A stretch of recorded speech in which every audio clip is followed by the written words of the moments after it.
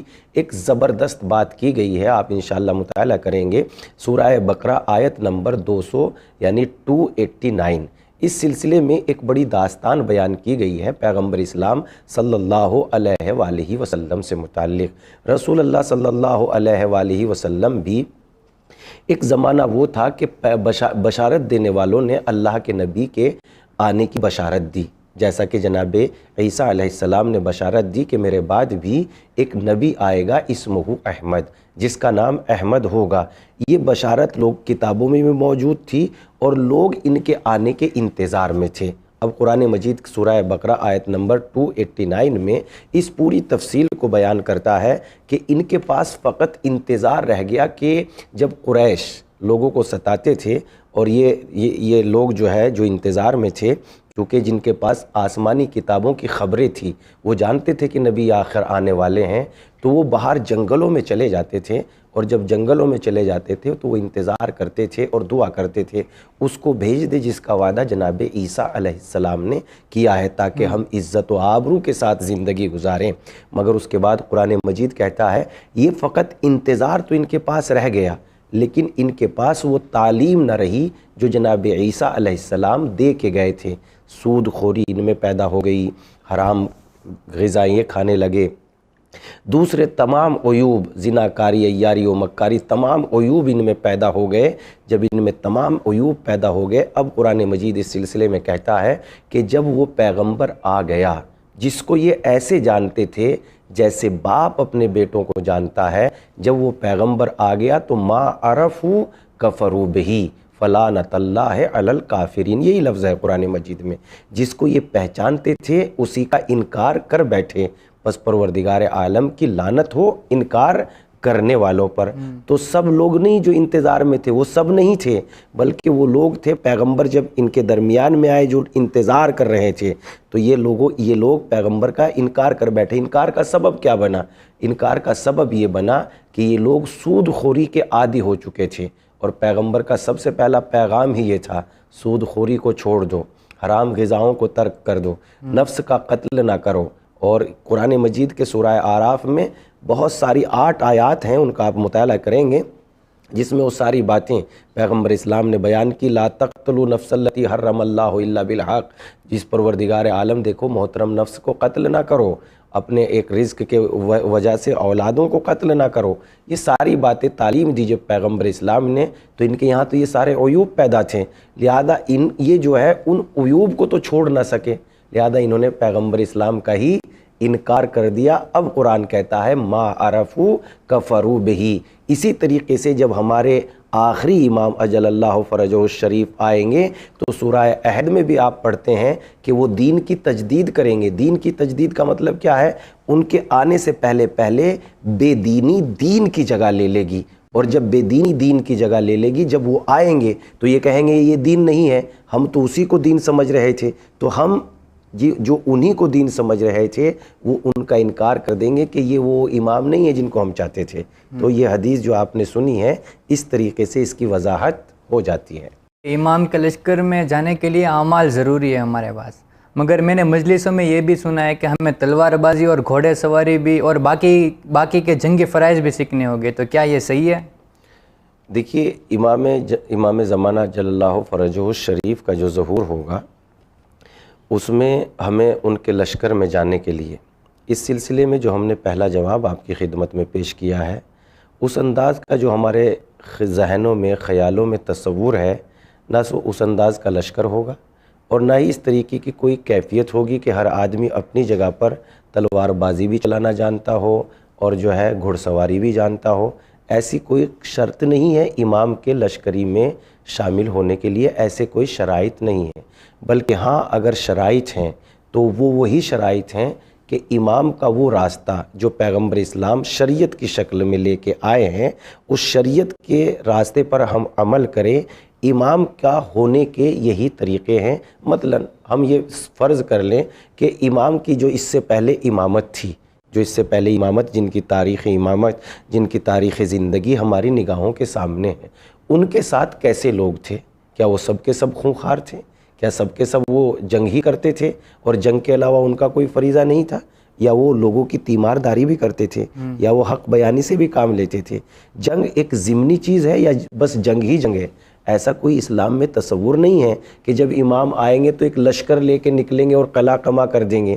نہیں، اسلام میں تصور یہ ہے کہ امام آئیں گے تو لوگوں کو دینداری کی تعلیم دیں گے، ہر انصار چاروں طرف یعنی الہی حکومت نمودار ہوگی، ہر جگہ حق کا بول بالا ہوگا، ظالم نیست و نابود ہو جائے گا۔ اب امام کے پاس جو طاقت ہے، الہی طاقت، اس کے ذریعے سے امام سب کی خدمت میں پیغام حق کو بھیج دیں گے۔ اب اس انسان کو جو امام کے لشکری میں شامل ہونا چاہتا ہے، اس کو وہ تاریخ دیکھنی ہوگی کہ امام علی علیہ السلام کے ساتھ کیسے لوگ تھے، امام حسن علیہ السلام کے ساتھ کیسے لوگ تھے، امام حسن امام حسین علیہ السلام کے ساتھ کیسے لوگ تھے۔ یہ جو 11 تاریخ ہمارے ساتھ سامنے ہیں، ان تاریخ کو پڑھنے کے بعد ہمیں اپنے کردار کو ان کی تاریخ سے ملا لینا چاہیے کہ امام کے ساتھ سلمان و ابو ذر و قمبر جیسے لوگ تھے، یہ کتنے سچے تھے اور ان کے اندر کتنا ایمان اور یقین پایا جاتا تھا۔ اگر ہماری زندگی میں بھی ایسا یقین اور ایمان ہے تو انشاءاللہ پھر امام کے ساتھیوں میں ہے۔ یہاں تک کہ حکومت حق کے قائم ہونے کے انتظار میں اگر ہم یہ چاہتے ہیں کہ حق کی حکومت قائم ہو جائے تو بھی پھر وہ امام کے ساتھیوں میں ہے۔ جیسا کہ ایک حدیث میں آیا ہے، امام جعفر صادق علیہ السلام سے کسی نے معلوم کیا، فرزند رسول اگر کوئی شخص امام کی حکومت اور حکومت حق کے ظہور کے لیے انتظار میں ہو اور اس کے دل میں یہ بات ہو کہ حکومت حق قائم ہو جائے تو پھر اور وہ انسان دنیا سے چلا جائے تو پھر وہ کس کیفیت میں ہے؟ تو امام نے فرمایا اگر کوئی انسان حکومت حق یعنی الہی حکومت جس میں کسی پر کوئی ظلم نہ ہو، اگر ایسی حکومت کے قائم ہونے کے انتظار میں ہے اور یہ انسان دنیا سے رخصت ہو جاتا ہے، پھر امام نے فرمایا وہ ایسا ہے جیسے ہمارے قائم کے ساتھ وہ موجود ہے، بلکہ اس نے رسول اللہ صلی اللہ علیہ وآلہ وسلم کی رکاب میں حکومت حق کے قیام کے لیے کوششیں کی ہوں، محنتیں کی ہوں، گویا وہ ایسا ہے۔ مگر لفظ کو دھیان میں رکھیے، امام نے کیا کہا؟ حکومت حق کے قیام کے لیے، یعنی باطل نیست و نابود ہو جائے اور حق کی حکومت قائم ہو جائے۔ یہ بہت بڑی وضاحت طلب ہے یہ بات، یعنی اس چیز کو ہر انسان نہیں سمجھ سکتا اور ہر انسان دل میں یہ تمنا بھی نہیں کر سکتا کہ حق کی حکومت قائم ہو جائے۔ اگر حق کی حکومت قائم ہونے کا انتظار ہے آپ کے دل میں تو پھر ذرے کے برابر بھی اگر آپ کے پاس مال غلط ہے اس کو ادا کر دیجئے، تب آپ کہلائیں گے حقیقی وہ انتظار کرنے والے جس کے دل میں حکومت حق کے قائم ہونے کا انتظار ہے۔ آپ کہہ رہے تھے کہ جنگی تصور نہیں ہے، میں اس جنگ کی بات نہیں کر رہا ہوں کہ امام آئے کہ تو سب کے گلے کاٹ دے گے، نہیں، میں وہ کہہ رہا ہوں کہ جو کربلا میں جو دشمن تھے اس جنگ کی بات کر رہا ہوں، اور ہماری وہ ویش ہونی چاہیے کہ ہر شیعہ کی ویش ہونی چاہیے کہ میں مولا حسین کے قاتلوں کا بدلہ لوں، میں اس جنگ کی بات کر رہا ہوں۔ جی تو میرا سوال وہی تھا کہ کیا ہم یہاں پہ بزدل رہتے ہیں تو کیا وہ جنگ میں ہم پارٹیسپیٹ کر پائیں گے؟ دیکھیے، وہ انسان کے اپنے اعمال اور اس کی کیفیت کے اوپر ہے۔ اگر اس میں وہ اعمال پائے جا رہے ہیں تو یقیناً کر پائیں گے، اور اگر نہیں پائے جا رہے ہیں تو نہیں کر پائیں۔ میرا 5واں سوال یہ ہے کہ ہم استخارہ دیکھتے ہیں، اس لیے دیکھتے ہیں کہ یہ کام کرے یا نہ کرے، مگر ہم استخارہ اس لیے دیکھ سکتے ہیں کہ یہ کام سکسیس ہوگا یا نہیں۔ مثلا میں کوئی پروڈکٹ بنا رہا ہوں، پروڈکٹ تو بن چکی ہے، اس سے پہلے میں نے استخارہ نہیں دیکھا، لیکن وہ پروڈکٹ میں مجھے پروفٹ ملے گا یا نہیں، اس کے لیے ہم استخارہ دیکھ سکتے ہیں۔ دیکھیے، استخارے کا جو ہمارے یہاں کانسیپٹ ہے یا استخارے کے سلسلے میں ہم نے جو اپنے